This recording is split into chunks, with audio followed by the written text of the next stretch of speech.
மரியாதைக்குரிய அனைத்து பத்திரிகையாளர் நண்பர்கள் மற்றும் ஊடக நண்பர்கள் எல்லாத்துக்கும் என்னுடைய பணிவான வணக்கத்தை தெரிவிச்சுக்கிறேன்.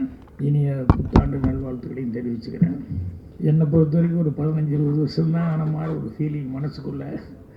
ஆனால் 50 வருஷம் ஆகிப்போச்சு அப்படிங்கிறத நினச்சி பார்க்கவே முடியல. ஸோ இந்த வளர்ச்சிக்கு காரணமாக இருந்தது எல்லாம் ஆரம்ப காலத்துலேருந்து எனக்கு இதுக்கு ஊக்கம் கொடுத்து அந்த ஊர்லேருந்து நண்பர்கள் ஊக்கம் கொடுத்தாங்க. நிறைய பேர் வீட்டில் எங்கள் அம்மா என்னை நம்பினாங்க, நான் வந்துடுவேன் சினிமாவில் அப்படின்னு சொல்லிட்டு. ஸோ அதுக்கப்புறம் இங்கே சென்னை வந்ததுக்கப்புறம் எனக்கு ரொம்ப நாள் போராட்டத்துக்கு அப்புறம் எங்கள் டைரக்டர்கிட்ட எனக்கு ஃபஸ்ட்டு வாய்ப்பு, ஃபஸ்ட்டு படம் 16 வயதில் அதில் வேலை பார்க்குறதுக்கான ஒரு வாய்ப்பு கிடைச்சது. நேற்று கமல் சாரை மீட் பண்ணி பேசிட்டு இருக்கும்போது கூட சொன்னார், அந்த படம் ரிலீஸ் ஆகி ஒரு 1.5 வருஷம் 2 வருஷத்துக்குள்ளே எல்லாருமே அப்படி ஒரு மாற்றம். அதில் வேலை பார்த்தவங்க அத்தனை பேருமே அந்த மாதிரி ஒரு பெரிய ஒரு சூழலுக்கு வந்தாங்க. இது வேறு எந்த படத்தில் அப்படி அத்தனை பேர்த்துக்கு அப்படி ஒரு வாய்ப்பு, அப்படி ஒரு உயர்வு கிடைச்சிருக்குன்னு சொல்ல முடியல அப்படின்னு சொல்லிட்டு இருந்தார். ஸோ அப்படி 16 வயதில் அதுதான் முதல் படமாக டைட்டில் வந்தது. அது வரைக்கும் நான் இந்த சான்ஸ் தேடும்போது கொஞ்சம் ஒரு ஆர்வ கோளாறில் ஒரிஜினல் பேர் வச்சுக்காம யாராவது கேட்டால் கொஞ்சம் வேறு மாதிரி பேர் இருக்கணும்னு சொல்லி பேர் என்னென்னு யாராவது கேட்டாங்கன்னா சான்ஸ் தேடி இருக்கும்போது கோவை ராஜா அப்படின்னு சொல்லி கார்டை தூக்கி விட்டு சொல்லிட்டு இருந்தேன். ரொம்ப நாள் அப்படி சொல்லிகிட்டு இருந்தேன். அப்புறம் 16 வயது டைமில் தான் டைட்டிலில் கார்டு போடும்போது அவர் பாலகுரு சார், ஐயோ ராஜன் என்ன என்சிஆர் அப்படின்னு. அப்போ தான் யோசிச்சுட்டு சொன்னேன், இல்லை எங்கள் அம்மா எனக்கு வச்ச பேர் பாக்யராஜ். அந்த பாக்கியத்தை நான் இழக்க விரும்பல. நானாக ராஜன் ரத்திட்டி ராஜன் சொல்லிக்கிட்டேன். அதனால் அந்த பாக்யராஜுங்கிறதே போடுங்க அப்படின்னு சொன்னேன். அப்புறம் தான் கே பாக்யராஜ்னு போட்டார். எங்கள் டைரக்டர் ஒன்றும் ஷாக் ஆகிட்டார், ஐயோ எவன் என் புதுசாக இருந்த கே பாக்யராஜ்னு வந்திருக்கு, இல்லைங்க நம்ம ராஜன் தான் அப்படின்னு சொன்னதுக்கப்புறம் தான் அப்படியே ஐயா உன் பேர் அதுதானா அப்படின்னாங்க. ஸோ அந்த அம்மா வச்சு அந்த பாக்கியத்தை இழந்துடக்கூடாதுன்னு அந்த பேர் கொடுத்தேன். அதுக்கப்புறமா அந்த பேர் இன்றைக்கி வரைக்கும் எனக்கு மரியாதை உங்களால் பத்திரிக்கை நண்பர்கள் நீங்கள் எல்லோரும் நான் அசிஸ்டன்ட் டைரக்டராக இருக்கும்போது என்ன அடையாளம் தெரிஞ்சுக்கிட்டு அப்போவே என்ன எல்லாருமே நிறையா என்னை பற்றி சின்ன சின்ன செய்திகள் அது இதெல்லாம் போட்டு எங்கள் டைரக்டர் எப்படி பிரபலமாகிட்டு இருந்தாரோ அப்போவே கூடவே அவர் கூட அசிஸ்டண்ட் ஒரு பையன் இருக்கான் பாக்யராஜன். அந்த பையன் கொஞ்சம் சீக்கிரமாக நல்லா வருவான் அப்படிங்கிற மாதிரி எல்லோரும் கவனிக்கிற அளவுக்கு இருந்தது. எங்கள் டைரக்டரே கூட கிழக்கே போகிற ரயில் படத்துலேயே ஒரு நாள் ஷூட்டிங் முடிச்சுட்டு சாயங்காலம் எல்லாம் பேக்கப் ஆகிற நேரத்தில் வண்டிக்காக ஏதோ வெயிட் பண்ணிருக்கும் போது அவர் அப்போவே எல்லாத்தையும் வச்சுட்டு சொன்னார், எனக்கு அப்புறம் என் பேர் எடுத்து கொடுக்குற அளவுக்கு எனக்கு ஒரு மரியாதை கொடுக்குற அளவுக்கு வர்றது ராஜன் தான் வரப்போகிறான் அப்படின்னு. ஏன்னா அவர் கடைசி வரைக்கும் ராஜன்னே தான் கூப்பிட்டுருந்தார். இப்பவும் டக்குன்னு பாக்யராஜுங்கிறது எங்கேயாவது ஃபங்க்ஷன் வந்தால் தான் வரும். அப்படி அவர் ரயிலில் போய் சொன்னார். அதுக்கப்புறம் ஒவ்வொரு படத்துலையும் கொஞ்சம் கொஞ்சமாக அசிஸ்டன்ட் டைரக்டரு, அப்புறம் டைலாக் ரைட்டர், அதுக்கப்புறம் ஸ்டோரி ரைட்டர்னு அதுக்கப்புறமா ஹீரோவாக நடித்தது. எனக்கு கிழக்கே போகிற ரயிலப்போ அந்த சுதாகர் கரும்புள்ளி செம்புள்ளி குத்தி கழுதியில் உட்கார வச்சுருவாங்க. அவன் பனிஷ்மெண்ட்டு வில்லேஜில் அந்த கழுதி இழுத்துட்டு வர்றதுக்காக அந்த ஊரில் யாரோ ஒருத்தர் கூப்பிட்டா, யாரை கூப்பிட்டு இழுத்தாலும் அந்த கழுதி இழுக்கும்போது அவன் கேமரா ஓடுதான் கேமராவே பார்த்துக்கிட்டு இருந்தான். டைரக்டர் திட்டிக்கிட்டே இருந்தார். வேறு வழி இல்லாமல் அப்புறம் நான் அது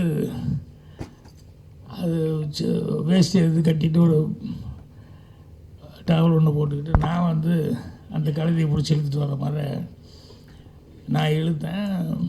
அப்போ தான் வந்து சரி அசிஸ்டன்ட் டைரக்டருங்கிறதுனால லட்சுமிகாந்தன் அவங்கெல்லாம் ஸ்டில் எடுத்து இது பண்ணாங்க. கோயம்புத்தூர் நான் போய் அந்த படம் ரிலீஸுக்கு போனப்போ பார்த்தா எங்கே பார்த்தாலும் நான் கழுவி பிடிச்சி நிற்கிற மாதிரி போஸ்ட் போட்டாங்க. எங்கள் பாட்டி என்ன கேட்டாங்க, ஏன்டா போய் இந்த கழுதி பிடிச்சி எடுத்துகிட்டு வர்றது இதுக்காடா சென்னைக்கு மெட்ராஸுக்கு போனேன் அப்படின்னு சொல்லிட்டு, இல்லை அது நடிக்கிறது தான் அப்படி போகிறா ஊர் பூரா மானம் கெடுது, எல்லோரும் பார்த்தும்போது உங்கள் பேரன் கழுதி எழுதிட்டு வரான் அதுக்கு தான் போனான்னு அப்படின்ட்டு.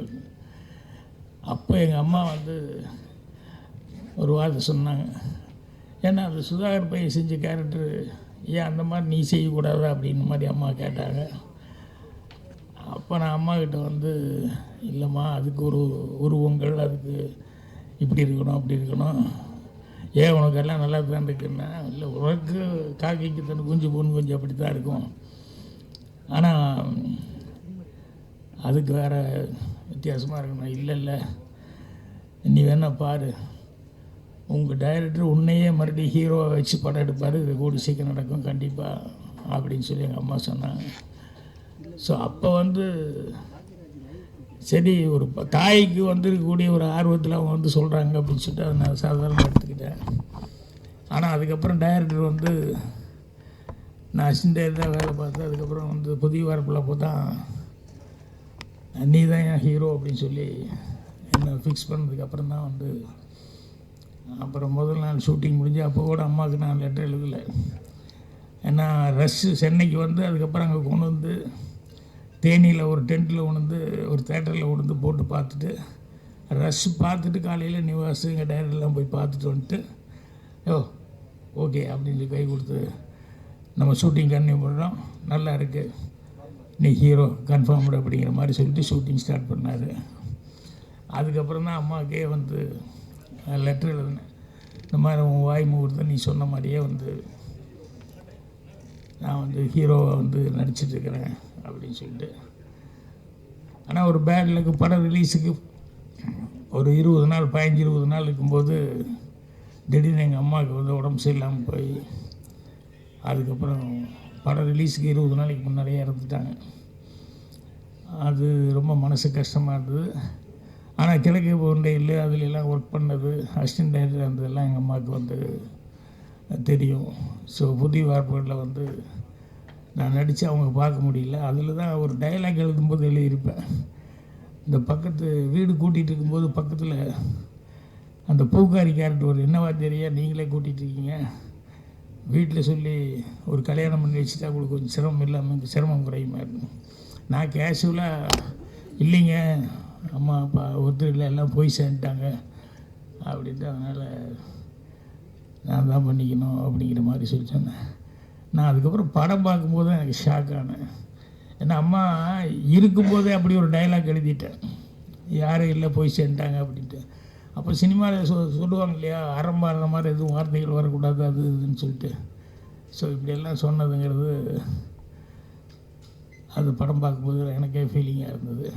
ஸோ புதிய வார்ப்புகளிலிருந்து அதுக்கப்புறம் அப்போவே பத்திரிகைகள் வந்து எல்லாருமே ஊடகங்களில் வந்து எனக்கு நல்ல ஒரு உத்வேகம் தர்ற மாதிரி என்னுடைய சூர்லாசித்திரங்களுக்கு முன்னாலேயே சிவப்பு ரோஜாக்கள் டைலாக்ஸ் எல்லாம் எழுதுனதுனால நிறமாறாத பூக்கள் கதை எழுதியிருந்தேன். ஸோ எல்லாம் பத்திரிகை நண்பர்கள் எல்லாருமே வந்து எனக்கு ஊக்கம் கொடுத்தாங்க. அதுக்கப்புறமா ஒரு 3 படம் பண்ணதுக்கப்புறம் நான் சூர்லாசித்திரங்கள் வந்து பண்ணேன். ஸோ அது ஃபஸ்ட்டு படம் டைரக்ஷன் பண்ணதுலேருந்து அதுக்கப்புறம் படிப்படியாக உங்களுடைய ஆதரவில், ஏன்னா அது ஹீரோவை நடித்தா ஹீரோவை ஃபஸ்ட்டு படம் ஹீரோவை நடித்தேன். அதுக்கப்புறம் பார்த்தா அடுத்த படமே வந்து வில்லனாக நடித்தேன். கன்னி பருவத்தில் வந்து நான் வேலை பார்த்த கம்பெனி அப்படிங்கிறதுனால அங்கே வேறு ஆள் கிடைக்கலன்னு நான் யாருக்காவது டெஸ்ட் எடுத்துகிட்டு இருக்கும்போது அதை பார்த்துக்கிட்டே இருந்துட்டு இல்லை அவரையும் நடிக்க வச்சா நல்லா இருக்குன்னு சொல்லிட்டு வில்லன் ரோல் செய்ய சொன்னாங்க. கன்னி பருவத்தில் வில்லன் ரோல் செஞ்சேன். அப்போ கூட நடிக்கிறதுக்கு இஷ்டம் இல்லாமல் டைரக்ஷன் மட்டும் பண்ணால் போதுன்னு நினச்சேன். ஆனால் சூர்லாசித்திரங்கள் ஸ்டார்ட் பண்ணப்போ அந்த கேரக்டருக்கு போட்டிருந்தாலும் எங்கேயோ டப்புன்னு 1 வாரம் இருக்கும்போது போயிட்டான். அவனுக்கு தான் நன்றி சொல்லணும். ஏன்னா அவன் போனதுனால தான் நான் வந்து மறுபடியும் மேக்கப் போட்டு டைரக்ஷன் பண்ணேன். அதுலேருந்து அப்புறம் ப்ரொடியூசர் இல்லை நீயே பண்ணு அப்படின்னு சொல்லிட்டாங்க.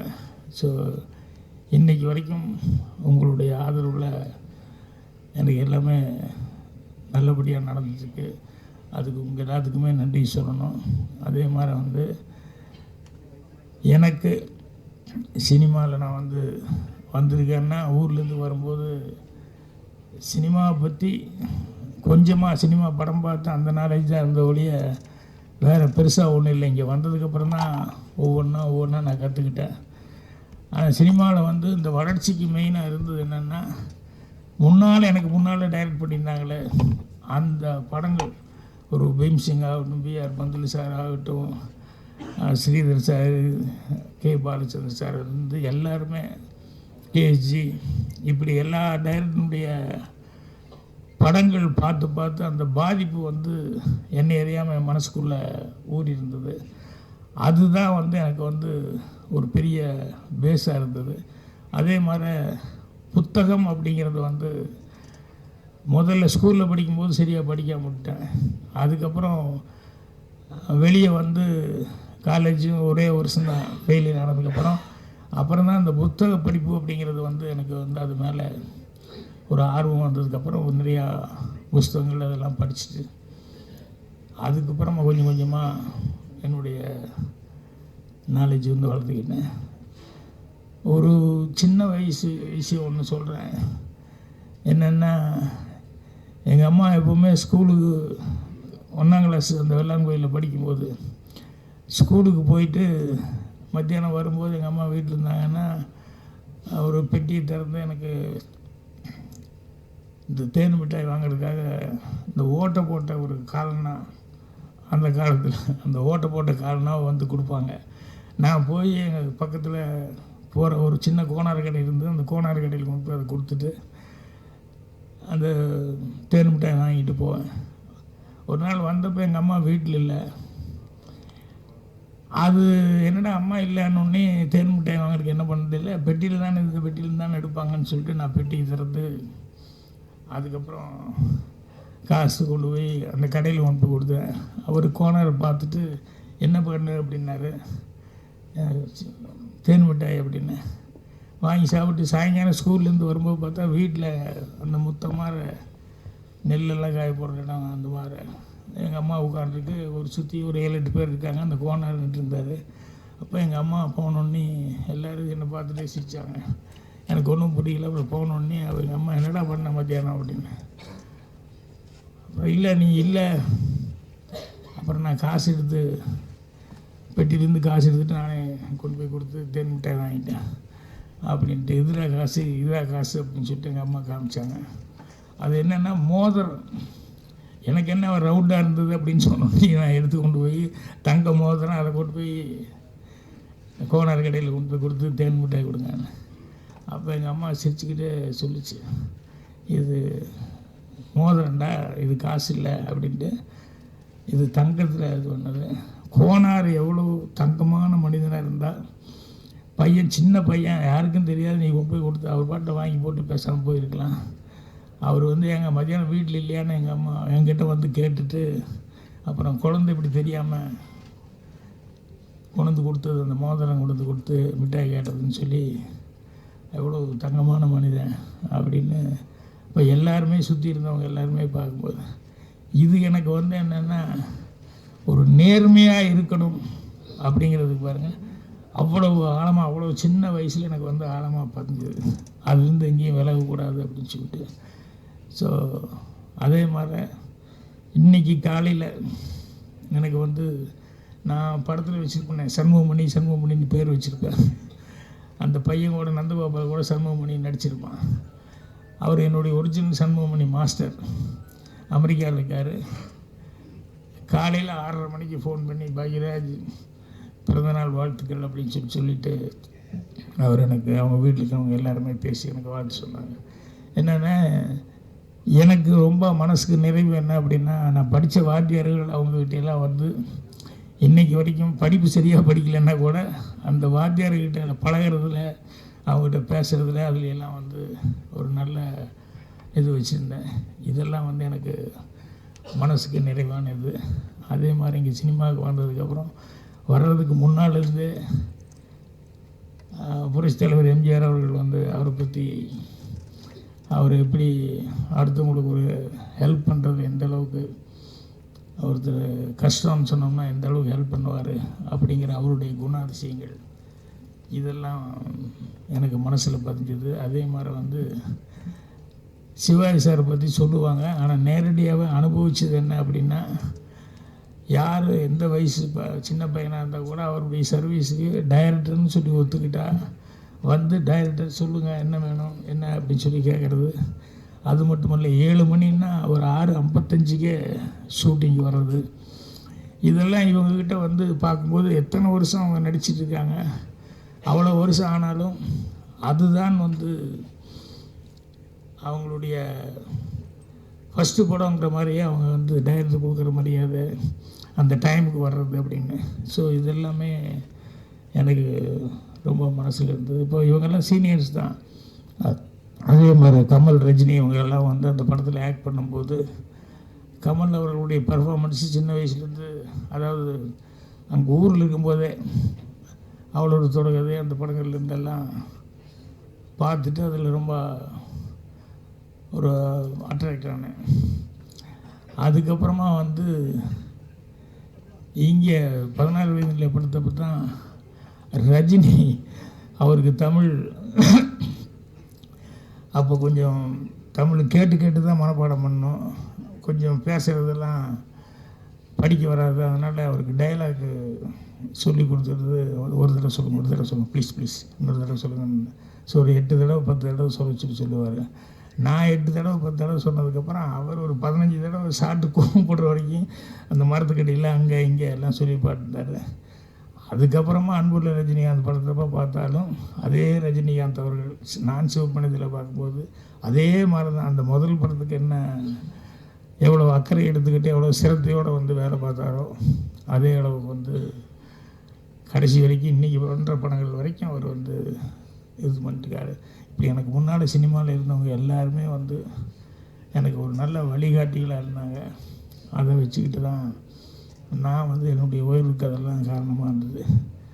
மெயினாக பத்திரிகை நண்பர்கள் படம் போட்டு ப்ரிவியூ, நான் ப்ரிவியூவில் கூட யாருக்கிட்டேயும் ஒன்றும் முடிஞ்சதுக்கப்புறம் அப்போல்லாம் ஒரு இது மாதிரி வைப்பாங்க, சும்மா கெட் டுகெதர் மாதிரி.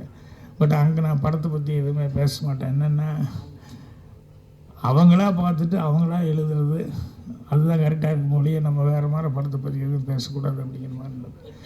அதே மாதிரி வந்து படத்தை பார்த்துக்கிட்டு கரெக்டான ஒரு விமர்சனங்களை வந்து என்னுடைய ஒவ்வொரு படத்துக்கும் அது கிடச்சிக்கிட்டே இருந்தது. அது வந்து ஜனங்கிட்டையும் நான் போய் சேர்றதுக்கு நல்லா ரீச் கொடுக்குறது காரணமாக இருந்தது. அதே மாதிரி எல்லா பத்திரிகை நண்பர்கள்கிட்டையும் எனக்கு ஒரு நல்ல ஒரு நட்பும் தொடர்ந்தது.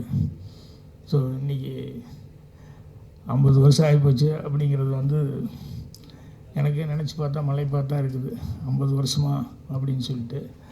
ஸோ இன்னும் நடிகர் வந்து பண்ணிகிட்ருக்கிறேன். அதோடு இப்போ அடுத்தது வந்து இந்த வருஷத்தில் வந்து வெப் சீரிஸும் படமும் டைரக்ட் பண்ணுறதுக்கான ஒரு பேச்சுவார்த்தை நடந்துகிட்ருக்கு. ஸோ கண்டிப்பாக இந்த வருஷத்துலேருந்து மீண்டும் வந்து ஒரு புது உத்வேகத்தோட படங்கள் செய்யலாம் அப்படிங்கிற ஒரு இதில் இருக்கிறேன். ஸோ எல்லாத்துக்கும் காரணமானவங்க எங்கள் டைரக்டர்லேருந்து முன்னால் டைரக்ட் பண்ணவங்க அவங்க. அப்புறம் வந்ததுக்கப்புறம் சினிமாவில் தான் நாங்கள் வர்றதுக்கு சான்ஸ் கிடச்சி படம்லாம் டைரக்ட் பண்ணுறதுக்கு எல்லாம் காரணமாக இருந்தது அப்படிங்கிறது வந்து பத்திரிக்கை நண்பர்களான நீங்கள். ஸோ உங்களுடைய இது எங்கள் டைரக்டருக்கு எப்படி ஃபஸ்ட்டு படத்தில் 16 வயதில் கொடுக்கும்போது எல்லாத்தினுடைய விமர்சனங்கள் எந்த அளவுக்கு இருந்தது அப்படின்னு சொல்லிட்டு. ஏன்னா அப்போல்லாம் வந்து இந்த விமர்சனம் வந்து ஜனங்க நிறைய வந்து விமர்சனம் பார்த்துக்கிட்டு தான் படம் பார்க்கணுங்கிற மாதிரி நிறையா எதில் என்ன விமர்சனம் வருது அப்படின்னு சொல்லிட்டு அப்படி இது பண்ணிட்டுருப்பாங்க. ஸோ அதனால் உங்களுடைய பணி அப்படிங்கிறது வந்து ரொம்ப ஒரு சிறப்பான பணி. அதனால் உங்கள் எல்லாத்துக்குமே இன்றைக்கி என்னுடைய மனமார்ந்த நன்றியை தெரிவிச்சுக்கிறேன். இந்த வருஷத்துலேருந்து வருணிங்க நான் சொன்ன மாதிரி டைரக்ஷன் அப்படின்னு சொல்லிட்டு மீண்டும் வந்து ஸ்டார்ட் பண்ணலான்னு இருக்கேன்.